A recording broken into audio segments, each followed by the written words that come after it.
the ability to consistently provide near to perfect positive performance, right? And so there's, you can kind of translate that in a lot of different ways, but, those raw talents might not necessarily be refined and honed in the optimal way. And really, this work is that we start with that talent and then we finish with the strength. Now, I'm not saying, y'all, that out of the 5 that you're not really good at maybe most of them. There's always room for improvement though, right? And so I'm going to say to you is that there is an opportunity for you to identify one or a combination of the talents that you identified and actually devote some time and energy and attention to them so that you can really get the most out of that talent. Make sense? Okay, so just to help you identify, okay, well, what are those things that I actually have a natural strength for, or, maybe I'm not getting as much energy like this. I like acronyms. So this is, SIGN, right? Areas where you feel the most successful, things that you're naturally drawn to, where you learn the most, have the best insights, and I like needs where you feel like you need to spend the most time. I like to frame it more in terms of what are the things that I like to do when I'm in the flow of things and actually I lose time, right? You ever get in the middle of a project or something and you're just so engrossed in it and you're enjoying it so much that you lose track of time. Like, this is actually um, an opportunity to identify what a potential strength is for you. Make sense? Um, okay, so, oops, I skipped ahead a little bit too much. There you go. So there's this concept of theme weaving, and really what it means is that no particular theme of talent or strength really lives in an island unto itself, right? Themes interact with each other in our mind, or how we show up, right? So I am a strategic, ideation, relator, restorative, and connectedness, right? And so those are very heavy thinking themes, but there's also a little bit of influencing and people themes in. And so that's how I get to uniquely show up. I've got a lot of brain power, but I need to make sure that in order for me to harness that brain power, I might tap into some of that relational type of the relator in me. One insight for me, for my themes is that as I think about, well, I've got all of these ideas, my restorative side wants to fix issues, but my relator side actually wants to be heard. So I actually need to be asked sometimes. I can't just blurt out ideas because otherwise I feel like they fall on deaf ears, right? And so that is a reflection that I've done, as I was kind of analyzing my different themes, right? And so what is that story for you? That's a philosophical question. Think about how these themes weave together as you show up professionally and interact with other people. This is a chart, which I'm not going to ask you to do this now, but you might want to do this on your own time, right? So write down your themes, write down a brief description about it, and why is it a strength for you, and what do you normally tap into, and maybe a recent circumstance of when you used it. And you might be able to start noticing patterns for how you show up. Oh my gosh, I show up so naturally this way with my family and friends, but for some reason that relational side to me does not show up professionally. Why is that, right? For me, I shared my top 5. Relator is a theme that does not mean I'm going to go into a room and I'm going to make friends with every single person. Relator actually means is I'm going to make a connection with a small group of people, or even one-on-one with individuals. So what I've realized is that professionally, okay, I'm not necessarily an extrovert per se, but how do I leverage my natural inclination to want to make connections with people to network? Well, that means it might take me longer, but I'm going to make one-on-one connections with everybody I need to work with, right? And that's probably why I've been at Children's for like, almost 15 years, right? Because I don't want to go anywhere and make a whole bunch of new friends, because I've spent 15 years of making these like, one-on-one relationships, right? Um, and so that, I offer that up as a reflection, right? So what do you need to reflect on so that you can maximize your own effectiveness, right? Um, And here is futuristic. Here is the balconies and basement chart. Um, as I challenge you to really internalize and think about how your strengths show up in your professional and personal life, be mindful of those balconies and basements. So I don't like to say, okay, well, look for your weaknesses, look for how the negatives. I like to say, focus on, the positives, but also knowing what those basements are really will help you recognize when it's there, right? And so I'll give you an example. So I noticed that we have a lot of achievers in the bunch here. Can you raise your hand, achievers? If it was in your top 5? Hi, y'all. I am not very high in achieving.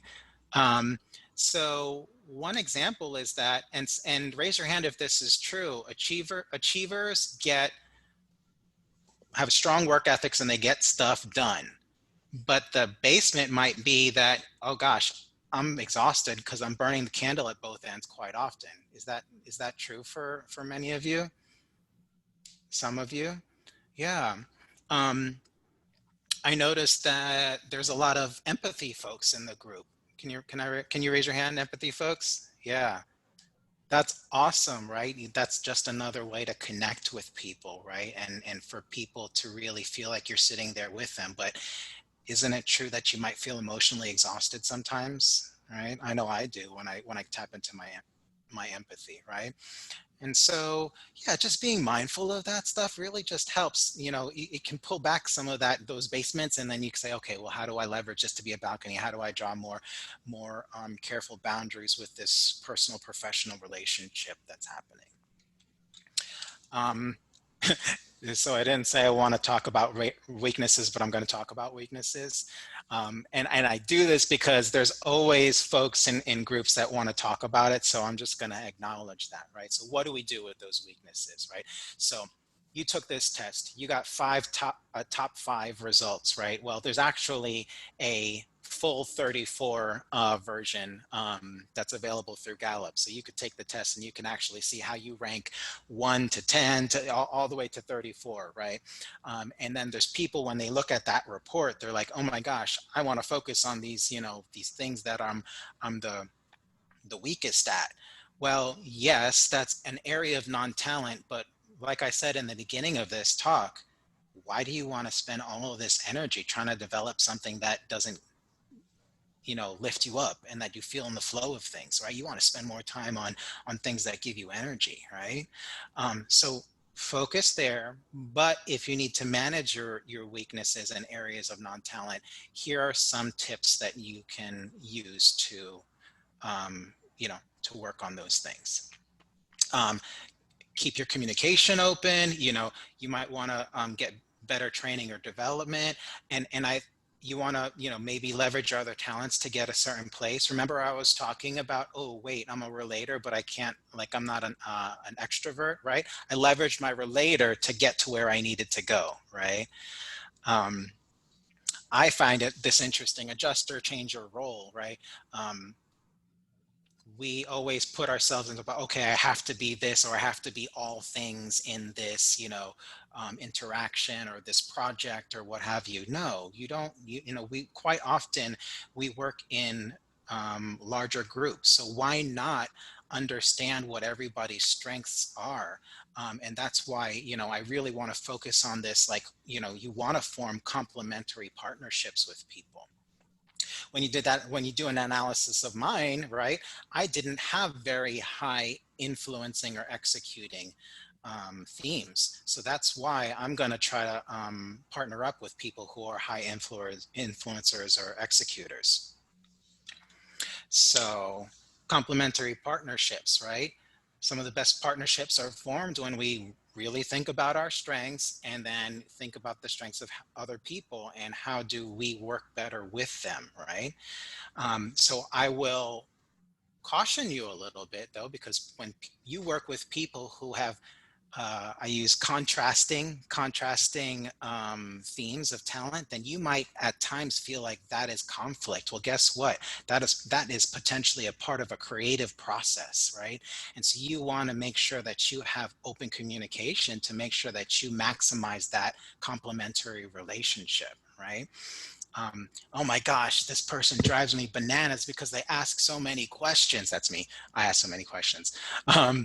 Well, guess what? I'm helping you predict what might go wrong with this project, right? I'm helping you think ahead a little bit. I'm actually coming from a place of, I want this project to succeed, but I'm going to ask these questions because I want it to succeed. But my work is to make sure I come across not like I'm being overly critical. And then your work is to understand that this is the value that I bring. So you see how that interplay might work together. So to try to simplify the 34, right? You don't need to memorize 34 themes, right? But what is helpful for knowing is that what yours are, and also just generally where these 34 themes of talent fall under these 4 major domains of strengths, right? Because then we can group them together, right? So, and I referenced executing and influencing, and these are the 4 domains: executing, influencing, relationship building, and strategic thinking. And this, in my opinion, is probably, when I use this term, people get hungry. The secret sauce, it's the secret sauce. And when you have a complex project, you probably want good representation from all these different areas. And one person might represent more than one area. But if you see that there's, some gap in a project that you're working on, then think about, okay, who can I bring in to help? Or, what do we need to be mindful of to focus in on this, right? So if you have a great project, you've thought it through, you've established all the relationships you need, but you know what? You need to do a pitch. You need to pitch it to somebody, and nobody on your team is good at that. Well, who do you need to bring in, right? And so that's just one example of many, right? Okay, so drum roll. Here is the results of this team, right? So this is so thank you, Janice, where are you? Thank you for putting this together. But this is an analysis of this group's results. And I think that it's pretty obvious, right? Like there's very high executing and relationship building representation in this room. So I'm actually really curious about this. So I wanted to kind of open this up to a discussion to y'all. So I know nothing about interior design outside of reality shows that I've seen on TV. So this is horrible, right? And maybe about 10 seconds of what Janice has shared with me about y'all. So tell me more about why executing and relationship building might be surfacing amongst this group more so than the others. Who would like to share? I could Abby. say this is just gut reaction. Yeah. And I'm an activator, so I go off gut reactions. Love it. Relationship building and executing, we have to be very empathetic to our clients and do what they want, but maybe in the best way. And we have to do it on a deadline, which is executing. Those are my 2 thoughts. Good reflection. Yeah. I would also say just our work that we do, we have to build relationships with so many different people within a project. I have to build relationships with my reps because I need their knowledge on the samples and materials I'm specifying. Not only are we building relationships with our clients, but also with the contractors, the installers. I mean, there's so many different people we have to speak with and be on on a good accord with to get a successful project done. So, and it's all about execution. Yeah, that's very true. I agree with that for sure. So many relationships. I guess y'all don't get paid if you don't execute, huh? Well, what I thought, was there anybody else that wanted to share on this? I'll say something. Yeah. The reason I got into it was design spaces for people. I mean, I don't even think about the people that I work with on a daily basis, and I don't even really think about the client. I think about the intern who's going to be sitting at that desk in this office, who's in this particular room. Everyone is going to touch and walk into that space. I think those are the relationships that I'm interested in. The people I'm never going to get to meet, we're going to benefit from the spaces that I design. And then, I mean, I'm like, it's really interesting to see this because I agree with everything everyone is saying. And of course, I'm only an influencing and strategic. So I'm like, okay. But I So agree. you're the one. I was actually wondering who is that person, because like y'all need to partner with her. But I agree with everything everyone is saying. So it's like, I don't know. I find it really interesting that I didn't have some of those things. Even whenever I got the results, I saw that I was only like I looked at the four whatever these are called, the four themes or these hierarchy themes, and I thought it was interesting that I didn't at least have a little bit in all of them. That I only was strictly in two of them. I don't know. I want to learn more about it. I'm kind of one of those that just want to dig deeper and figure out what the heck is going on. Well, you're probably a good candidate for paying a little extra money to take the 34 exam to do an analysis, and because that doesn't mean that these areas the other areas don't necessarily show up in your top 10.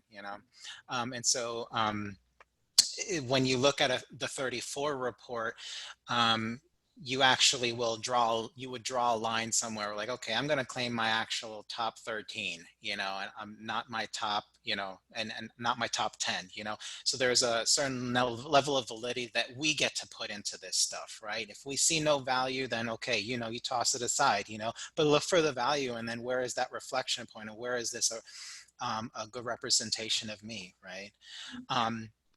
And this is a good example of, all right, y'all, there's most of you that accomplish your work through relationship building and executing first, but that doesn't mean that the job doesn't get done, right?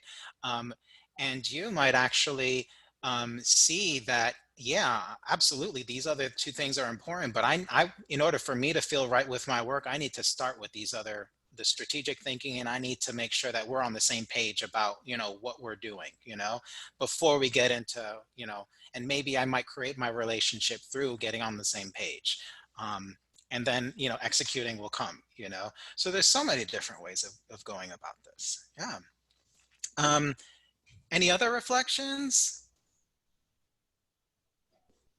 I wonder, so we specifically brought together 3 to 5 year experienced designers. And I feel like they are the ones doing all the grunt work. That's how it goes for that. So I could see that leading to this group in particular being really heavily on execution. And I think as they progress and become more into leadership roles, you're naturally going to begin to evolve into more influencing and strategic thinking, just because your roles within the firm changes. So that can be a really interesting thing to track through the years and to keep in mind.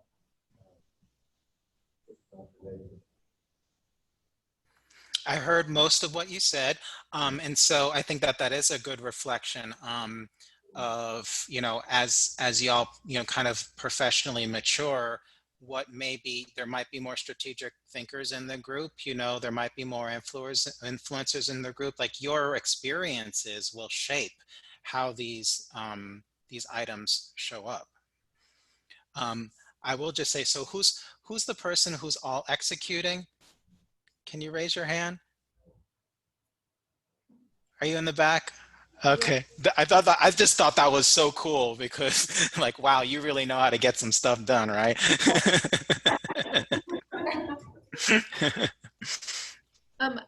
This is Abby again. This is out of curiosity, and it can be a really fast answer because it doesn't really have anything to do with IDA, but strategic thinking and influencing, like, what kind of jobs do you see them gravitating to. Like when I see strategic thinking and read like analytical and context and like intellection and learner, are those like accounting or like finance? Like what kind of jobs do they relate to, I guess? This is just me out of curiosity. Mm-hmm. So who out of the more experienced folks in the bunch wants to answer that question? I mean, I guess I have a lot of strategic in me. I've been working at the same company for 6 years, and I think it has a lot to do with the roles, similar to what you said, that we're taking. So I think that I'm one of the department heads, and so I'm thinking more about kind of what our future looks like as a company and as, you know, the department is within the company. And so, you know, I'm working a lot with our new hires and thinking about where their growth could be. And so maybe that's where the strategic part comes from. I think the futuristic piece of that, I'm so futuristic oriented that a lot of me comes out in that. And I actually, my fiance did this the same time I did it. And he's a teacher. We're very, very, very different. And whichever one said history, I don't know if it has something to do with looking at your past. He's a history teacher, so that was obvious. But whenever it said futuristic, he was like, hands down, that's you. All you do is look at the future and where you can go and what you can achieve and all of those things. So I don't know, I think that that's what plays a role in the strategic. That makes sense. No, it does. Right. And I love the question. And I would just remind y'all, like, this is not meant to say only certain types of people should take these jobs, you know, only certain types of themes should take certain jobs, right? This is not to say any of that. This is to say when I am in my role, once I'm in my role, how do I maximize my potential, right? And you can go about this in so many different ways, right? So I use the word you can back into, you know, like I said, you know, you can I backed into, you know, being a more extrovert, you know, by using my relator, right? So you can get anything done, right? But guess what? If you're low on executing, you probably want to have that conscious awareness. Ooh, okay, there's a time where I need to stop maybe thinking. That's me. I'm talking to myself right now. Stop thinking and actually get your feet moving and actually do something. Or make sure that I'm with people who will commit to getting things done. So whoever you were in the back, you know, if this doesn't pan out for you, you know, send your resume my way because I need executors on my team. But really, right, you know, like you just that awareness. Okay, have I thought, if you're low on strategic, have I thought of everything that I need to? Okay, hey, you know, let me pull in somebody else to run some ideas off of, right? Why not? It's part of that creative fun process, I think, right? For me, at least, you know, I'm half introvert, half extrovert, but I really get the most fun out of, you know, when creativity can be shared in anything that I'm doing. Any other comments before we move on? Okay. Can you hear me at this point? Can I come closer? Just talk a little bit louder and you're good. Go ahead. I was just going to say, when I took this test a year ago, I got very similar results, but they have shifted in the year. And I got top one was achiever last year. And at that point, it was like, when I read about it, I really identified the weaknesses of it because it was all about achieve, and there was never enough achievement yet to come. But then I read it now, and I got futuristic to another person, and it's like the same achieve, looking forward, what can become. But it really helped me realize that I was like shaping it in a way that worked better for me to not worry about like tallying it necessarily. So it's just interesting because I feel like you can be on the cusp of two, and depending on who you are as a person and what you want for yourself, you might need to like be in the middle of that balcony or basement to make it your balcony and not your basement. Mm-hmm. When I heard all the achievers and so many futuristics, I was like, it was not surprising to me that we were all that way. So I just really identified with that. Yeah, absolutely. And like I started off, with when saying it during this presentation, it's really, it's an awesome way to just reflect, right? There's no wrong answer, right? This is a way for us to just kind of, I say this all the time with my team, do a gut check. What feels right here? Am I really enjoying this? Why is it? Why is this a struggle right now? Oh, I'm leaning into an area of non-talent for me. Yeah. I probably need to ask for some help in that area that I feel like I'm struggling with. I mean, so I'll tell you something about my professional. Like now, it's budget season for me, and I hate accounting stuff. I hate budget stuff. I feel like it's just like the worst. It's the worst part of my job, right? So I guess what? I hired somebody to help me with that, right? And so, not all of us get to do that, right? But, it was a good reflection for me. I'm like, okay, this is just making my job miserable. I need help, right?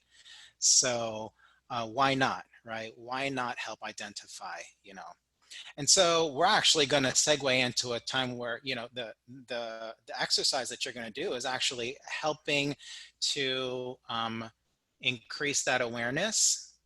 So I'll explain more of that exercise in just a little bit. But so we're getting towards the end of the presentation. And so I really want to make sure that I drive these points home with y'all. You want to increase your awareness, right? So be open and know, how your theme, the definition behind your themes and how they show up. As you're able, the people that you work with, try to identify what their themes are. And you don't need to necessarily make them take the test, although it would be helpful. You can actually probably diagnose them a little bit, right? You can probably guess, right? And one tool might be, so I'm seeing that you're putting a lot of emphasis on making sure that we're organized. Can you help me understand why that's important to you, right? If somebody's stuck in the weeds in something, right? Or, hey, I noticed that, you're really uncomfortable with moving forward. Why is that, right? They might be more deliberative, right? And so this is how you use the tools in everyday practice. Find and develop the questions that you need to by channeling that awareness, right? I really want to emphasize the component of understanding and compassion with people. This is something that I've really worked on over the years. I really was focused on, well, everybody needs to do it my way because my way is the best way, right? And I developed and I learned over the years, like, wait a second, there's so many different ways of going about the same thing, right? I don't have to pass judgments on that. Everybody, like I said, shows up uniquely in their own way, right? And so how do I identify their strengths to get the best out of them, and understand them better, right? So remember what I was saying? Okay, well, if you have contrasting strengths with somebody, I say contrasting and then I go like this, right? Where there's friction. Well, there's potential friction there. So guess what? Oh, what are their strengths? What is their lens that they're looking out of? Okay, I can understand them a little bit better. And guess what? It becomes less personal, right? It's oh, that person's trying to I say, like a telenovela, that person's trying to destroy me. Like, oh my gosh, what are they talking about? And they're going crazy. Oh, wait, they're coming from a legitimate place, and this is the lens they see the world from, right? And there's value in that. And I guess I don't really need to focus on this too much, right? Like, it's obvious, right? Like this, it helps increase your effectiveness at work. Even I bring it in, sometimes in my personal life as well. It really comes in handy when I'm working with working with my husband, right? And I'm like, we're talking about, I'm more like off the cuff, outside of work. I'm like, okay, well, let's just do whatever. No, he's a planner and he needs to know, what are we doing this weekend, and so it's really helpful for me to know that he's more deliberative and he needs to know a certain level of detail because he's more of on a planning side of things. So if I want to be spontaneous, I have to kind of make sure I communicate. Can we eat out tonight? That's that's, at least we're getting into the category of, are we eating in or are we, eating out, right? Lately, it's just, what are we ordering?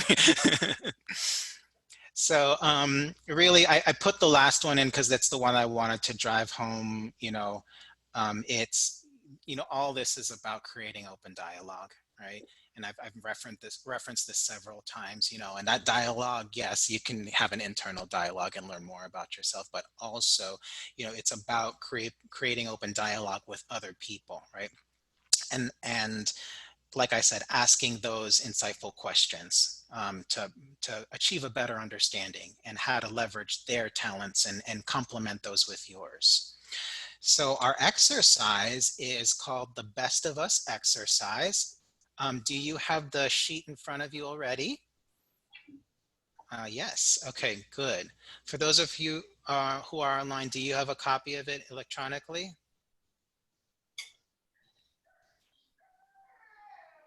Well, it's not a fancy sheet. It's for questions, so you can actually write them down, right?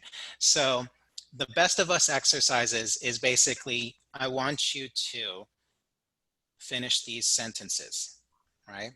And frame these sentences within the strengths that you have, the themes that have come up for you. And so what this does is helps you do kind of a reflection, So I filled this in for me, right? And so you get the best of me because I'm a thinker. When you give me a problem and tell me everything you need to know, I need to know about it so that I can work through it, right? You get the worst of me when I can't channel my ideas, right? And so you can count on me to always have an opinion about things, to always be able to use my ideas. And what I need from you is just for you to ask. So that is a way for me to frame how I show up, and how awesome is it that when I meet somebody new or I'm on a new project, I can find a way to communicate these things. Now, it's not like, okay, here's the book of me, here, read this sheet, but you can find a way to help people to understand how you show up. And if you know about yourself and you know that there are some certain things that you might see some more basements on, oh yeah, I get really focused on the details and stuff, you can say to those people, I get really focused on the details and this is why, right? So you get to kind of head off those balconies ahead of time and say, you know what, this is how I show up and this is why, I think it's valuable. So, um, I just want to give you a heads up on that, right? So, or find better words than that. All right, so in your exercise, you're going to complete this sheet. And then once you've completed this sheet, y'all are going to pair up. And you're actually going to have a conversation like, hey, so what are your top 5, right? And then, you could create a fictitious project or something. So how would we work together, right? What are the things that would show up? What would we really, how would we really get some stuff done? Would we be rock stars at executing, but oh my gosh, wait, we need to make sure that because we don't have any strategic together, that we need to maybe think more about what this project is. So there really is no wrong answer. It's just a reflection. It's just an opportunity for y'all to have a dialogue together. Okay, and so after you pair up and share with each other, I'm gonna ask Janice and the other moderators in the room to just, y'all just go ahead and share what your group's results are with each other. And I think that might generate some really good conversations. Okay, any questions about the activity? And so I'm going to excuse myself actually after this, but are there any questions about the activity or anything in general? And this, by the way, is my new puppy, and I just want to show him off. His name is Basil, and I love him. He's a Great Pyrenees, and he's only 8 weeks old, but he's yet like almost 20 pounds. Like, yeah, he's a big boy. So Basil wants to know if you have any questions. Yes. You find that at work and in your personal life could be like completely different strengths, not completely, but somewhat different strengths. Like there's some things that like I would absolutely 100% do like at work, but then when I'm at home, and I like resonate with what you said, I'm just kind of like, whatever, I don't care. I kind of turn my brain off and I truly am just kind of go with the flow, but at work I'm not exactly that way. Mm-hmm. So I don't know, I find it really interesting that it's not exactly the same. Or I don't think I would be if it was talking about personal. Because a lot of the questions that we read were kind of lean more towards how do you react when you're in a team or in a professional world rather than, in a personal level, I guess. Absolutely. I think that's a really great question. And for me, the answer has changed over time. My persona at work used to be dramatically different from how I showed up naturally outside of work. And through work that I've done internally, I actually found out that and this is just for me, right? That the persona that I was projecting at work not only was inauthentic to who I was, but was actually not effective, right? And I had to act, and I actually got written up for that. And I was like, wait a second, but I'm perfect. What are you talking about? And that actually, was part of the reason what set me on this trajectory. How do I develop a more a more level of alignment in how I show up? And I'm not saying that's necessarily what you all have to do. It's just my story. I think that it's absolutely legitimate to say, yeah, my job requires me to show up in this way, right? And what is also true is that a part of that is exhausting, and I don't want to actually do that, right? So I'm less organizing in my personal life. I have to be very organizing in my job, right?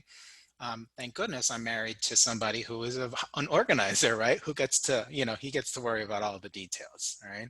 I just get to say that I want to eat out, and if I don't care about where it is, then he can fill it in. But yeah, I think to answer your question, it's okay, but also where is the value in that? I say look for the value in all things. Where is the value in reflection on that? Okay, well, what's taking more energy from me? Oh, do I have to show up this way at work because I think I have to show up this way? Or do you know what? How do I maybe loosen the reins on that a little bit? I don't know. All right. Thank you. Uh-huh. What other questions do you have? It was a good question. I have a question. So really my thought is kind of how much of this is environmental, which we've heard from Abby and Aim, that it can be influenced by your environment, or how much of it is natural, just kind of like your talents. And thinking back, and you made a comment about, do we have everything? And that's always been my dad. And so I never had to be that person that was like, do we have everything? Never had to make the list, never had to do the camping trip. He always was doing that. He filled that role. And so then I went into a different direction with my strength. So do you think that having those people that fill those strengths then leads you to a different strength? Or do you think that it's situational? I think it's situational, but I think that that's a great reflection, right? Like you haven't had to test yourself on those things maybe, right? And you might have untapped potential, right? For me, we get to have a skill in everything, right? What we're looking for these natural themes is that when we actually tap into that skill, how much energy does it take from us, right? Does it feel like we're moving through the mud, or does it feel like we're in the flow of things, right? And that's an answer that you need to search for yourself, right? And so you'll find out as more experiences come up, and like, oh yeah, that is definitely not for me, right? It took me a long time to realize that I am not an extrovert, and it's okay, right? And people are at work in particular, they're always super fooled, like, oh my gosh, what are you talking about? You're not an extrovert. You're always, so outgoing, and we love talking to you. They say that I'm a great public speaker, and I'm like, whatever, I'm still working on it. But it's through that experience, right, that I realized that, right? So let's talk again in a couple of years. see what that's like. All right, well, I'm gonna bid my adieu, but here is a quote from Oscar Wilde, right? Be yourself and everyone else is already taken, right? So that is the really the crux of our strengths, right? You know, you get to be yourself. You get to be your most authentic, awesome, perfectly imperfect self, right? And then this strengths finders is just a way to open up more dialogue, to put a vocabulary around that. So you don't remember, you don't need to remember all 34 themes, right? But if this is just one of many ways that you get to continue this kind of personal self-reflection, right? And I hope that I've reminded you of that. Well, it's been awesome being with you all today. Thank you. Thank you. And so I wish I could stick around, but you know, my little Basil, we're actually meeting with a person that we adopted, and they're giving him his second round of vaccine shots, which is very important. So we're gonna rush off and go do that. But I will touch base with you, Janice. Where are you? I would love to hear how the rest of the session went. I saw your hand. Janice, hi. Thank you so much for making the connection for me and giving me this opportunity. And I wish you all the best on the next leg of your journey. Thank you. Thank you All so much. right. I'll be in touch Take with you. care. Sounds good. All right. Bye, everyone. Oh, sure. Awesome. Okay, can you guys hear me online? Yes. Okay, sweet. Oh, Okay. I don't think Tim knows he's still sharing his screen. Oh, Hold on. Nice. oh yeah. Oh, there you go. How about that? Very good. There you go. Oh, there you go. Okay, cool. All right, so, do you guys